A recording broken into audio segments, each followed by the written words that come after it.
What's going on, y'all? 75Junction. We have a special guest in the building today. We got Taz here all the way from North Carolina. What's going on, brother? How you feeling? I'm doing good. How you? I'm good, man. I can't complain. I'm here. Had some stuff I had to take care of. I was balling earlier today, so people that are watching this, I don't know if you can see I busted my lip earlier.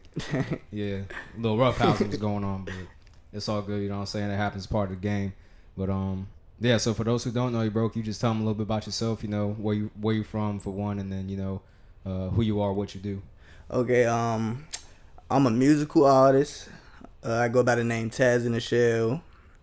I'm from the DMV, Maryland specifically. PG County, Maryland. I was born in DC but raised in Maryland.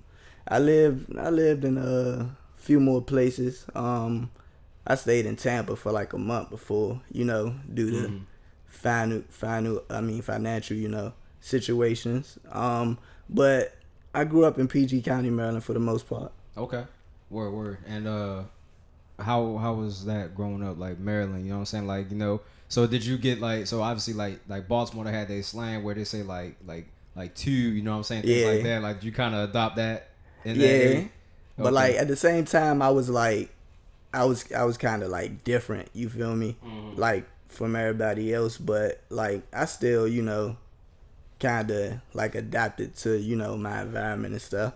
Okay, no, I feel that. So I don't know if you've seen, but so I linked with DJ Nick and did an interview with him. So I don't know how privy you are with like DJ Nick or anything like that. He a Baltimore area DJ and stuff like that. He ASAP Ant's brother. Okay. So, so he's like a feel with like ASAP Mob right. and stuff. Yeah, I'm not too familiar with him, but I think I did hear him from Versatile G. I think he told me. Yeah, Versatile G. Yeah. Oh, you know Versatile G? Yeah, that's my brother. Oh, okay, word. That's crazy. Yeah. No, I actually did an interview with him too. Yeah, you seen that? Yeah, I seen with it. him and Jack Cass and Stussy. Yeah. That's dope, man. Yeah. See, small world, bro. Small world. That's crazy.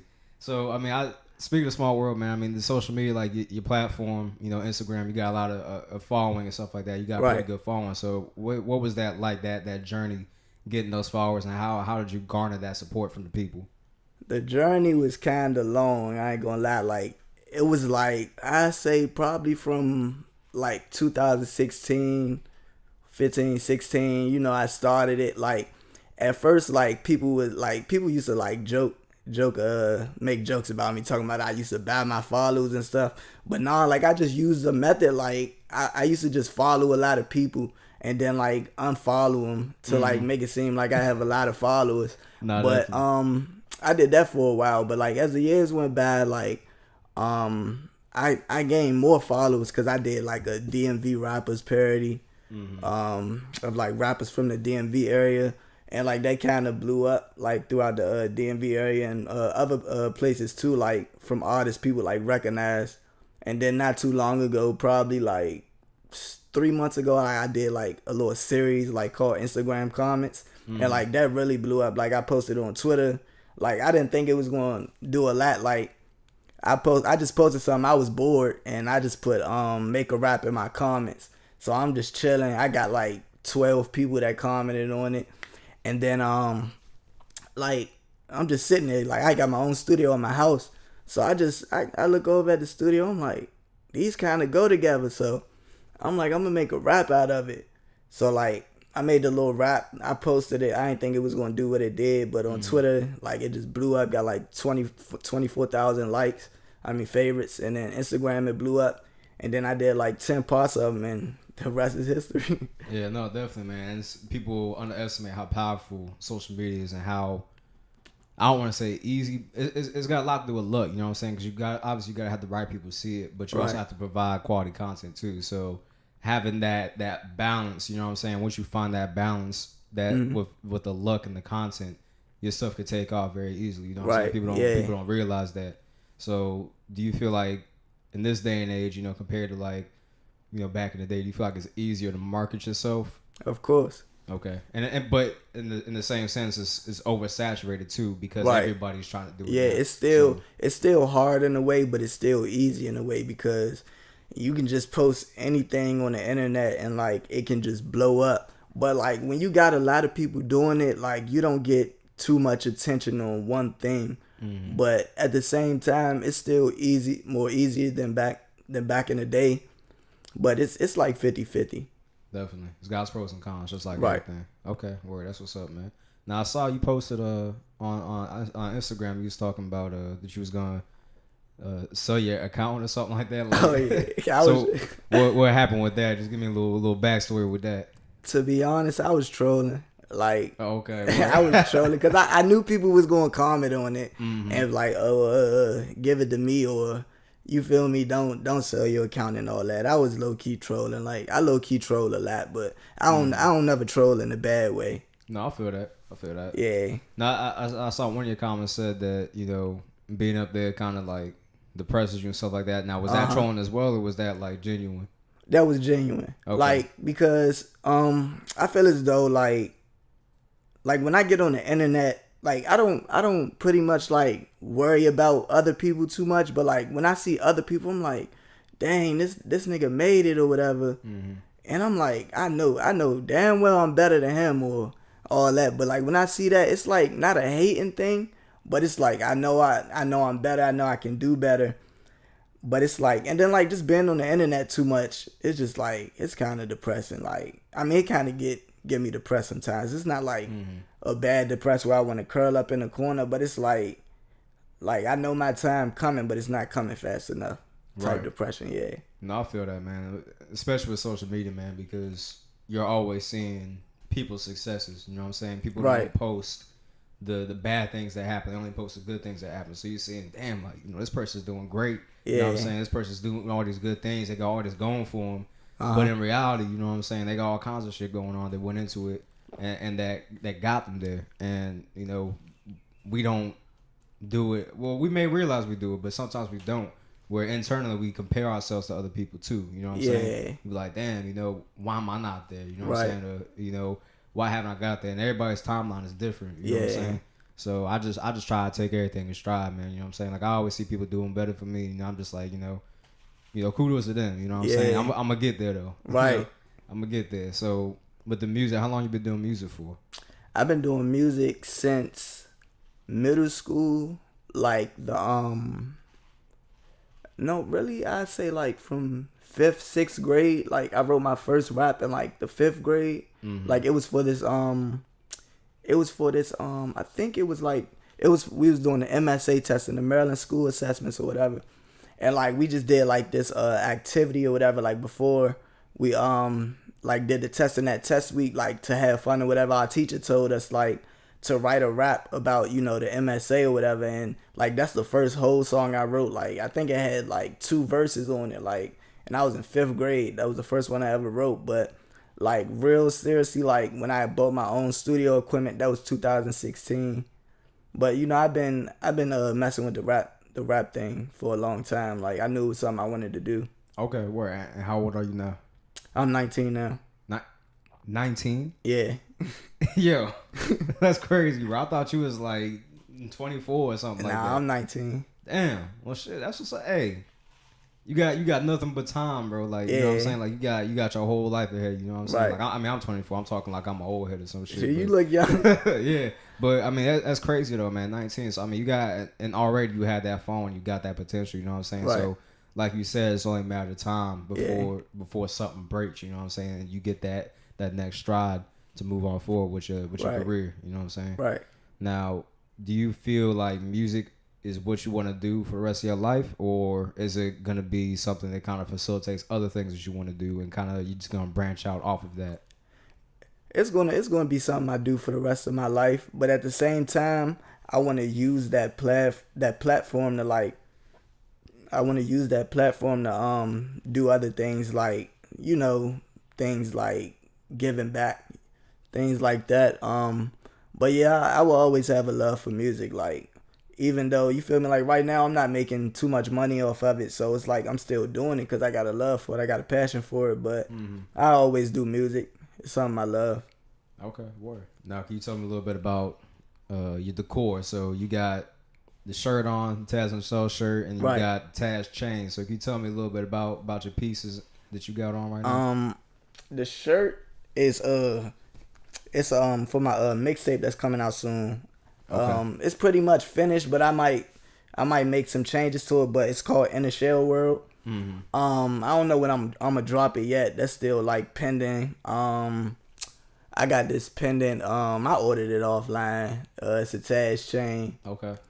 Taz, like I got that name from my mom. Like she named me Taz. I got a older sister and a younger sister and an older brother. She named my older sister Tweety Bird, my brother Tigger, and my youngest sister, I forgot the name. It was all T's though.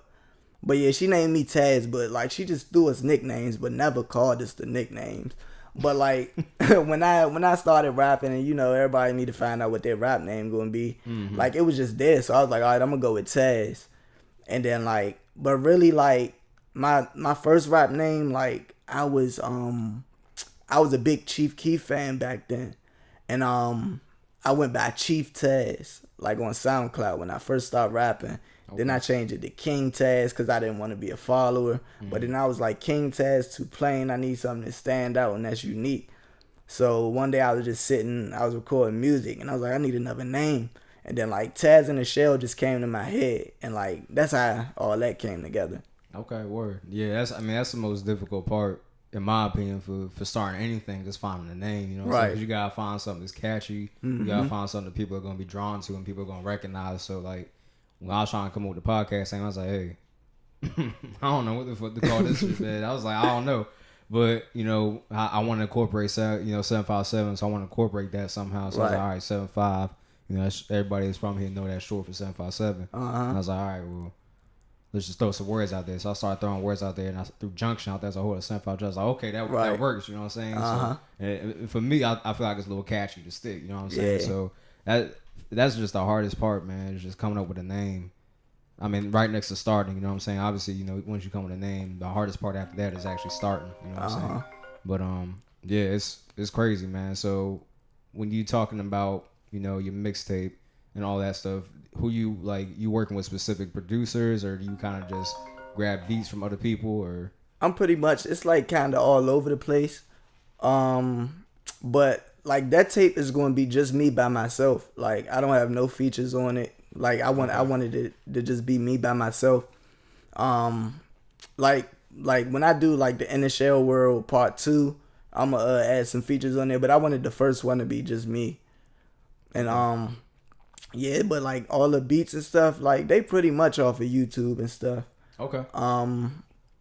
I just gotta look more into, you know, like purchasing them, like look into like all the producers, you know, grab their email and all that, so I can like purchase the beats, probably turn it into an album. But for now on, it's like a mixtape, you know, like the beats, like all from different producers and stuff. Okay, well I feel that. If you need any producers, let me know. I got Coop Chardonnay. He's my boy, and he does he's a pianist with Tory Lanez, but he's also a producer. Okay. So if you need beats, you know, he's got those real melodical beats, you know what I'm saying? Yeah, like I love those. Stuff. Okay, yeah. Bet. So I mean, that's what the tape is like. It's all melodic music for real. Okay, bet. That's dope. So after this, I'll show you his website and some of his stuff. And then, you know, link y'all up and stuff like that. All right, cool. Yeah, definitely. But so moving past, you know, music, now talking about you personally, you know what I'm saying? Okay. Like coming up in Baltimore and stuff like that, like what are some of the trials and tribulations you got to deal with? It's PG County. Like PG County and Baltimore, it's like it's like kind of like it's not like the same thing. Right. No, yeah, but it's PG County though. But coming up, it was a test, a big test. I learned a lot of stuff. I had a single mom, grew up with a single mom with my two sisters and my brother. It was a struggle, you know. We was on Section 8 coming up. But like we always, you know, found the way. Like it really was like, as bad as some things sound, like it really wasn't that bad, because you know that's what I was used to. So it's like now I feel like I'm living great, you know, like even though things, you know, aren't the best, but you know, it's like, you know, everything's still straight. But like coming up, you know, from Section 8, you know, like food stamps and all that, it's like it really wasn't a problem, because that's what I was used to coming up, like ever since a kid. No, I feel that. Now, do you feel like that kind of helped inspire your music or help drive your music and stuff like that? Like as far as subject matter and what you could talk about and things like that? Yeah. Okay, I got you. Now, when you're doing your music and you sit down, you go to studio, well, you have your own studio. Right. Excuse me, but when you sit down in the studio, do you write to the beat or do you write your music first and then, you know, be like, all right, well, I can see this to this beat, so I'm gonna go with this flow for this beat or anything like that? Like, how does your process work? The process is like I go through some beats, and then like when I find the right beat, you know, that catch my ear, I don't write my music. Like I use the punch in method. So it's like I hear something, I put a melody in my head or whatever, and then I just punch in the first few bars. Like some people like call it freestyling, but it's kind of the same thing as writing when you punch in, because you think of what you're gonna say next. So it's really not freestyling, but you just writing without a paper, but in your head, but you just punching in like every few bars, you know, or how long you gonna go, then you punch in your next few bars. But that's what I use. I use the punch in method. Okay, I got you. Okay, word. Now, damn, what was I about to say? I had in my mind what I was gonna say, and then I was just like, yo, like just drew a blank. Okay, no, I remember now. Okay, so when we talking about, you know, your process and stuff like that, and you sit down, you punch in. Now, once you actually punch in, like, do you do your own mixing and mastering too, or do you send that off to somebody? I do it myself. Sometimes, like, depending on the song, if I can't get it to sound how I want to, like, I send it to somebody else to do. But like, for the most part, I do everything. Like, I mix and master my own music. Like, I've shot my own videos by myself before, like set the camera up somewhere. But yeah, for the most part, I do everything by myself. Okay, damn, that's rough, man. That's a lot of work to do. You know what I'm saying? Is. Like, I mean, I looked at mixing and mastering a little bit, and I was just like, yo, I don't know how people do this, because it's so in depth, and there's so many different things you could do with just the audio alone. You know what I'm saying? Like, I do like a little bit of audio engineering with this. Like, I got my audio interface. I got the audio that I import into there, and you know, sometimes I add a little bit of dry reverb that help, you know, make it a little bit, you know, more profound as far as the sound is concerned. But I mean, there's like the list of stuff that I could add. I was like, yo, I don't even know what half this shit is, bro. Like, I ain't never heard it. So like, you need to take a class for that stuff. But, so did you teach yourself like on YouTube, like how to do this stuff? Or? Yeah, it was self-taught. Like when I first started recording, I had like an iPhone 5C, and like I used to record like off of GarageBand, like with the like the iPhone headphones, and I used the mic, and they had GarageBand like on the phone, so I record off there. Like I forgot how I got the beats,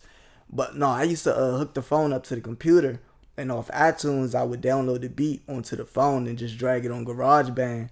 And I used to just mix my music like off the phone, and it'd sound alright, like I recorded in the studio or something.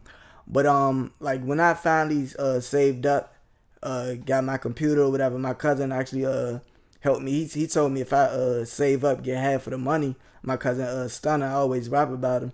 He told me if I save up and get the money, like half, he'd throw the other half down on my studio. Like it was a studio set, like you can buy everything together. But yeah, that's when I got the set, and then I upgraded to like the computer, and I already kind of knew what I was doing, but it was more things that I could have did, and like it was pretty much self-taught, like just playing around with it and just finding that one sound. And I pretty much just do the same thing every time I record. And like depending on the song, you know, just add different stuff. But like it was pretty much self-taught, like when I started recording myself. Okay. Or so you add like a reverb, or like did you have to like play with it a little bit to kind of find out what you wanted your sound to be like? Yeah, like you gotta, you just play with it, and like no homo, but you just play around with it though. You play around with it to find out what you wanted to sound like. Okay. The certain, you feel me, knobs and stuff, and then you figure out, like it just come, like every time you do it, like it'll just come to you every time you mixing your music. Okay, bet, that's dope. So what are some of your influences, or who are some of your influences, I guess, as far as music is concerned? Like who kind of inspired you to get into music? And it doesn't have to be a artist or anything like that, but and it could be an artist, you know what I'm saying? Okay. Like as far as music is concerned, like who inspired you and who kind of made you want to be like, you know, this is the venue that I want to go down. Right. Really, back then, I used to listen to Chief Keef a lot. He was one of my first favorite artists. Chief Keef, Wale. Yeah, definitely Wale. Yeah, I mess with Wale. Young Thug. I say they influenced me, like them three, like Chief Keef, Wale, Young Thug. Um, yeah, for the most part. But I say probably like from like now, like Young Thug probably influenced me the most. Like sometimes I hear myself like kind of sounding like Wale, like on certain songs, but it depends, cause like my songs like they sound different like every song. So it's Right, like right. yeah, but yeah, like I said, Chief Keef, Wale, and Young Thug probably the top three biggest influences. Okay, dope. Now you say your songs kind of sound different every time. Now, Mm-hmm. is that because you're just trying to find something that works for you, or do you enjoy playing around with different things, or you just is it just a demonstration of your versatility? It's actually all three. Okay. Like I'm still trying to find my sound. Like I want to be able to get on the beat without saying my name and people know who I am. Like Mm-hmm. from my voice, my flow, and everything. Um, I I try to yeah, like I'm trying to find my sound, and like I'm just like real versatile. Like to be honest with you, I think I'm the most versatile artist in the world. Like if you hear what I can, like I can make trap music, Mm-hmm. and I can go to melodic stuff, then I can go to like rapping like J. Cole or something. Like it's like I'm real versatile with it. Like I can touch area like every genre of music. Now, would you say you're more versatile than Versatile G? Hell yeah. That's bro though, but Nah, yeah. he gonna get a kick out of that one, I'm Uh huh. sure. Now, how did y'all what's y'all's story and y'all's background?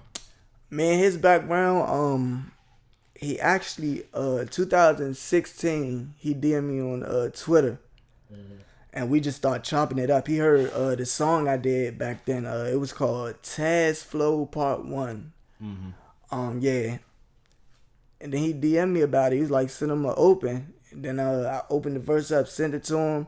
Then like we just started chopping it up. Now G, like he just like a very like open person. Like he'd conversate with everybody. So it's like Absolutely. yeah, like so it worked. Like ever since then, like that been my brother. Like he look out. Like he the one told me about the interview. Like that's why I'm here right now. But Mm-hmm. that's bro. Like he always looking out. Like ever since 2016, it's 2019 now. That's still my bro. Like we locked in. Like he looks out. No, definitely. Like and he got me in contact with Jack Hess too. You know what I'm saying, Right. which is definitely a big. Yeah. I mean, his following is big. Like he got Yeah. fangirl type Same shit. here. You know what I I'm saying? met him too. Yeah, yeah. So I Uh-huh. mean, he got me in contact with him. Was able to, I was able to get an interview with all three of them. You know what I'm saying? So I mean that was dope, and it's just a testament to him as an individual. Right. Just showing that. Yeah. He's one of the, in this world where people are always trying to get up. He's one of the people that will look out for you Most definitely. and make sure that you get yours too. You know Most what I'm saying? definitely. And we don't got a lot of people like that. You know what I'm Right. saying? So I definitely appreciate him and his genuinity. Yeah. But I don't even know if that's the proper tense of the word. Yeah, I ain't know either. I was like, fuck it. Right. Genuinity. That's a new word. But now in regards to your music, with the old projects that you've done, now do you see the growth from your first project to now, and what is that growth that you've noticed, if you have noticed any? Yes, it's a lot of growth. My old projects I did, like I would probably just I'd probably just sit there and be bored and just take a lot of songs that I recorded and just throw it on the mixtape, and probably like record something the same day and just drop a mixtape. Basically rushing stuff. And like now I'm just taking my time. Like if I was carrying stuff how I used to do, like the Inner Shell World tape would have been out. But now I'm just trying to make sure it's perfect, make sure I have everything in the right place, make sure all my mixing on every song is straight. Like now it's just like I'm just trying to get more organized with everything. So like, but that's the difference from now and back then. Like I wasn't organized. Like I used to just jam stuff up and you feel me. But now it's just like I'm just more organized. Just want to make sure everything perfect, and the soundtrack will sound right, like everything. Okay. So if you could go back in time and talk to your younger self, what would you tell you?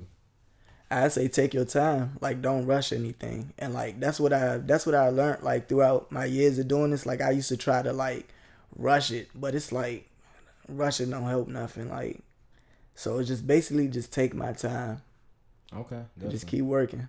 No, and that's wise words because I find myself trying to do that sometimes too, where I'll jump the gun on stuff. I'll push forward too fast, and I'm like, all right, Yeah. chill out. Right. Slow down. Make sure you take your time.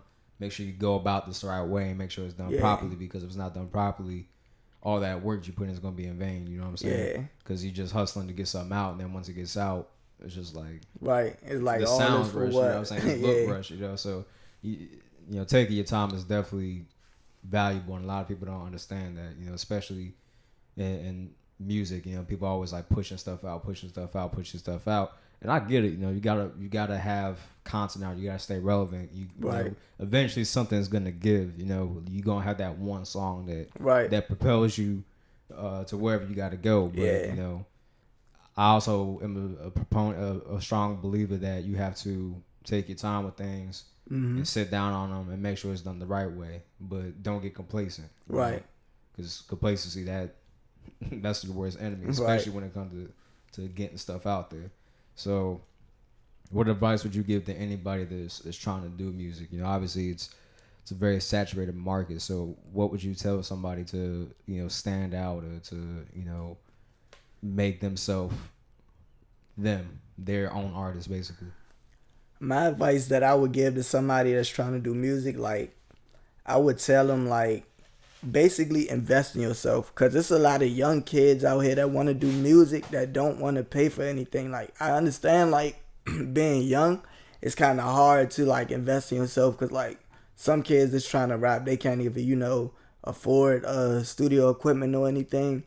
But still, like, what's like saving, you're a lot of young niggas smoke weed anyway, so what's saving about $20? Like, you can get in some studios for $10, some home studios, but it's all about investing. Like, if you really want to do something, like, you'll invest your money to do that. So I'd say invest, just keep working at it, of course. But it's like just basically investing yourself and like taking your time with it, just getting better and progressing.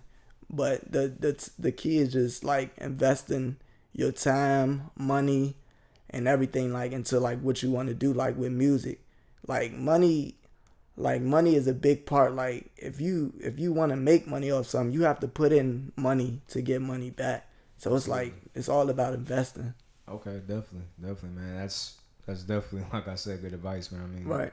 For 19, you definitely got your head on straight. You know what I'm saying? You know what it takes to get to where you want to be. You understand the concept of investing in yourself, because a lot of people don't understand that. Yeah. And like you said, they spend money on weed, and if you add up all that money by the end of the year, you done spent $5,000 on weed. You know what I'm saying? Right. You ain't even know it. And if you could have used that for studio time, you could have made a mixtape, you could have had an album out, whatever the case may be. You know what I'm saying? People always overlook those things. You know what I'm saying? They sell themselves short, unfortunately, and it hurts them in the long run, man.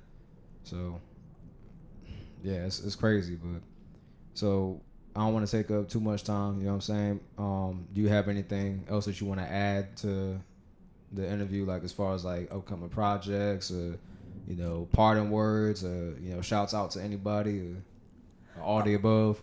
My mixtape in the Shell World is dropping. I don't know when, but it's soon. Maybe this year, maybe next year, next 2 years. I don't know. But I got a lot of creative videos about to drop. When I touch down back home, about to work with my cameraman out in North Carolina. Shot by Foot. Shout out Foot. Shout out all my brothers, man. Like that do the music stuff too. Shout out my bro. Shout out Versatile G. He the reason I'm here right now. Shout out my brother Squeak Flair. Like D Gleesh, that's my bro. He coming up. He just started rapping. If I'm missing anybody, my bro Fat Swan, he was a big part of this too. Like when I first started, when I first got my studio, like he showed me a lot about like the the rap industry and stuff. And just shout out everybody, that's tight, that's locked in, they know who they are. But it's just a lot of work coming. In the Shell World gonna be like my best tape that I'm gonna put out, and I'm gonna make sure I take the time to get that out. And I just got a lot of creative videos coming out this summer, about to be crazy. Like, it's gonna be crazy. I'm gonna make sure I'm gonna have the best videos for the summer. Okay, definitely, man. That's dope. Is it like concept videos or? It's gonna be like, the videos are gonna be kind of weird, like, to like the music I'm making. So I do like another little, I wouldn't call it a series, but it's just something I do. It's called Not a Trap Rapper. So I got like three parts of that. Mm-hmm. So it's like I basically rap like a trap rapper. It's like basically the Not a Trap Rapper is basically rapping like a trap rapper, like talk about shooting guns, selling drugs, and all that. Basically telling people like I can rap like this without doing all that, and still make it sound good. And I do it to like little weird beats. Like I did one to the Justin Timberlake beat. Yeah. What is it? Sexy Back. I did one to the Michael Jackson. I think it's I forgot the name of the song. I think it's Smooth Criminal. Okay. And then I did the other one to the Holla Back beat. I forgot her name. I saw that one. Yeah. Yeah. But yeah, basically doing little stuff like that. So basically the videos that I'm gonna do with that is like, it's just gonna be creative. Like, there ain't gonna be no guns in them. It's just gonna be like little kind of like comedic videos and stuff to like entertain people. But like at the end of the day, like the Not a Trap Rapper is like when people listen to that, like especially kids, like other than like other music, like that's actual trap music, like they will hear me talk about selling drugs and shooting guns, but they will take it as for fun, like turn up music. But like it won't actually get them the thought of doing anything. So it's basically fun music, but I just do it, do you feel me, for entertainment. And like right. It's like fun music basically. That's what I called it. Okay, but I feel that. So where can people find you as far as social media is concerned? On my social medias is just at TazzInaShell, TazzInaShell, on everything. Okay, so Instagram, Twitter, right, and then you do Facebook.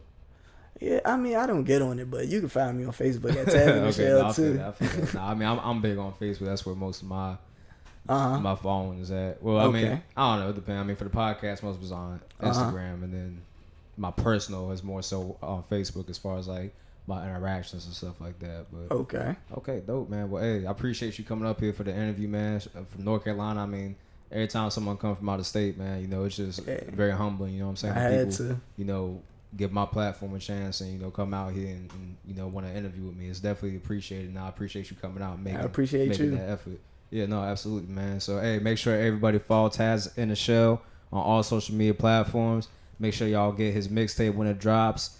In the Shell World, correct? Right. Oh, yeah. Make sure y'all get that when it drops, man. It's going to be crazy. All right, Taz, appreciate you, brother. I appreciate you. Absolutely, man. 75Junction out.